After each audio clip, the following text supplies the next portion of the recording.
I'm so inspired by this story about the historic Maui church as still standing amid the fatal fires ripping through Hawaii. You can see the videos on YouTube. They're all over the internet right now. I've got pictures of, where you see the whole town burned down, and then you see the church standing. And kind of reminds me of what happened in Nagasaki when we dropped the hydrogen bomb on Japan, and the whole city was a mess. I mean, miles of just destroyed, right? It looked like, and bombed out, which it was. But the Jesuits who were living the Fatima message, 6 of them, instantly became medics to help other people who survived, and their church and their rectory wasn't touched. So how do you explain all that other than it was a miracle by God? And then those men lived another 30, 40 years after the dropping of the bomb, which, with the radiation, they shouldn't have lived more than a year or two because of the cancer that causes. So when God wants to have a miracle, I just think we're living in such a secular culture that this story has to come out. So the Catholic Church remains intact as fires rip through Hawaiian island of Maui. That's what the photos show, and photos don't tell, they tell the truth. So the fire of Maui has killed at least 93 people as of Sunday afternoon. This is now Monday, destroying businesses and homes. But the historic Maria La Conca Catholic Church is standing, however. And here's what I wanted to say that's really interesting that didn't say in the article. But that's the only church that has a Latin Mass. I just wanted to make that out that they are very traditional. And I think God honored that for that church not to go down.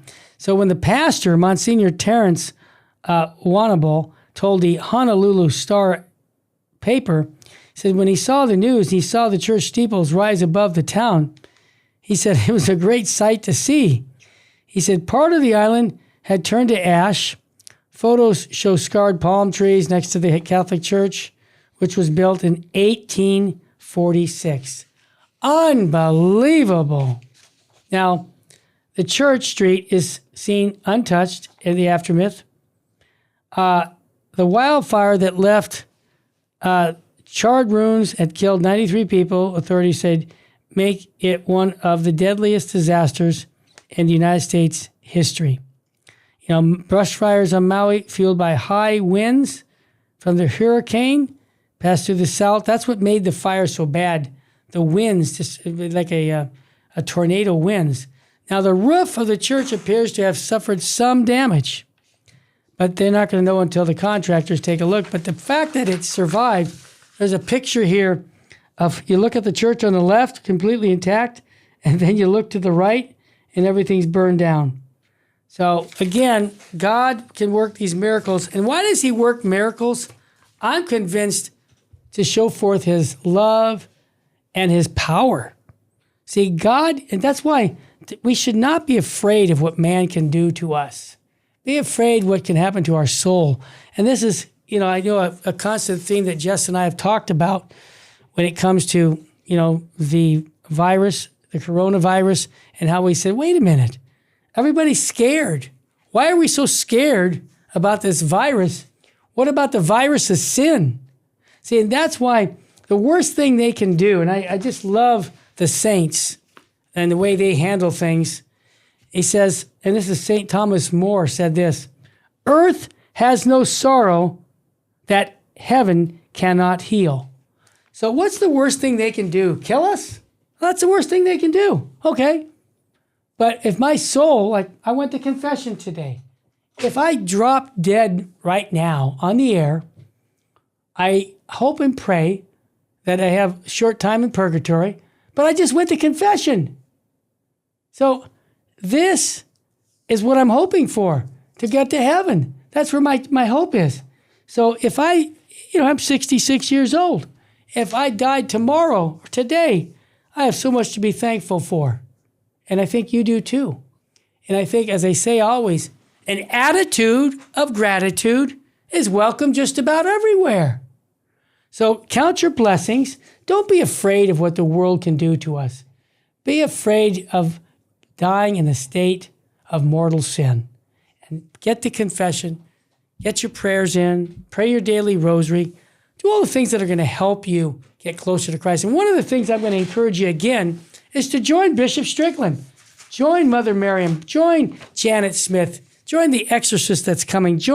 I'll be there. Terry Barber will be there at this event, September 1 and 2. If you haven't heard about it, it's at the Convention Center in Tyler, Texas, Defending Our Faith Catholic Conference. And it's a 2-day conference, a spiritual conference. It's going to empower you in the faith. The conference will be centered on reparation of sins and the power of the Holy Eucharist. You can imagine what I'm going to tell you at the conference, right? What I tell you on the radio? Yeah, about making reparation, great love for the Eucharist. Yeah, we need to do more of that. And I think of one of the saints, Saint Anthony of the Desert. He said this, "A time is coming when men will go mad." That's right now, I think. "And when they see someone who's not mad, they will attack him and saying, 'You are mad. You are not like us.'" And I think that's the time right now. So we need to stand up for Christ. I know Bishop Strickland will lay down his life for his Catholic faith and for the flock that he shepherds. And I know Mother Miriam will do the same thing. Why? Because they love Jesus Christ in a heroic way. And I'll tell you right on the air publicly, I'm willing to lay my life down for my Catholic faith. Please, God will give me the grace to do that, because we live in times of compromise right now where people feel, well, go ahead and look the other way. Get it, we won't tell anybody. Wink, wink. No. The world will convert to Christ when we show them the beauty of our Catholic faith. And I think with people being so scared right now, we've got, I'll just give you more debt in America than we've ever had on credit cards, ever. We have high inflation. Rates just came out again. Here in California, we're paying almost $6 a gallon for gas. What's going on here?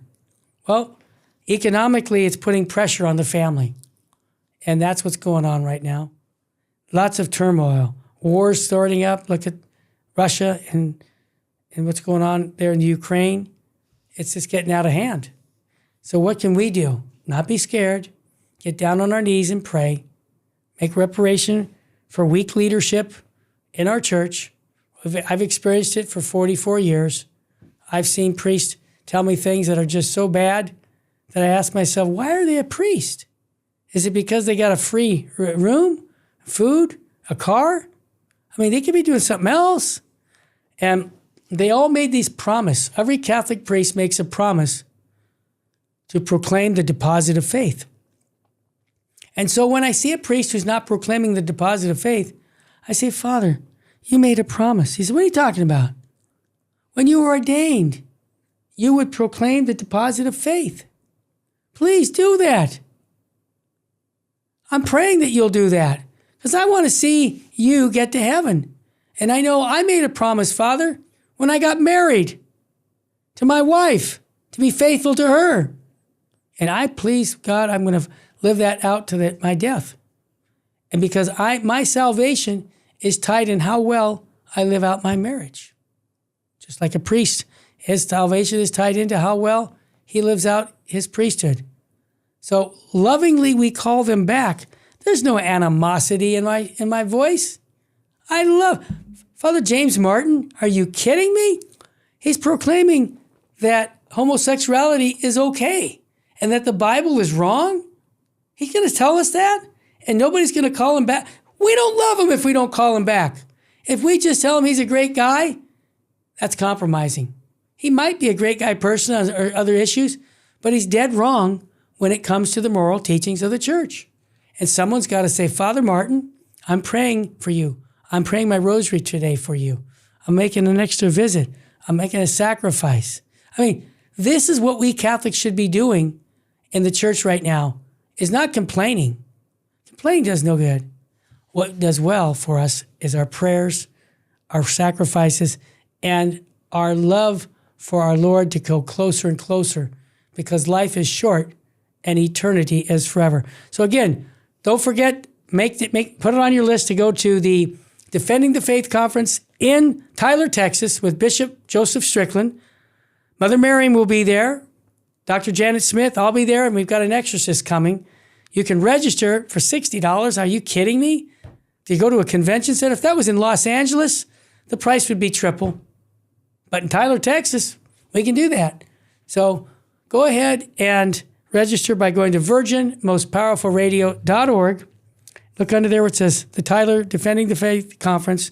Click it, and you can register there, and I hope to see you there. There's about 30 families that I've helped move from Southern California to Tyler.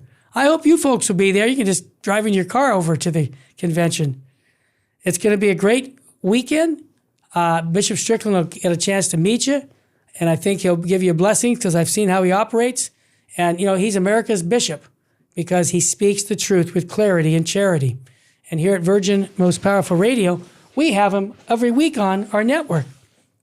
And I realize there's some controversy about him. But you know what? I know the man. The man loves Jesus Christ, and he's willing to die for the faith. I wish we had more Bishop Stricklands in America because the church would be much stronger.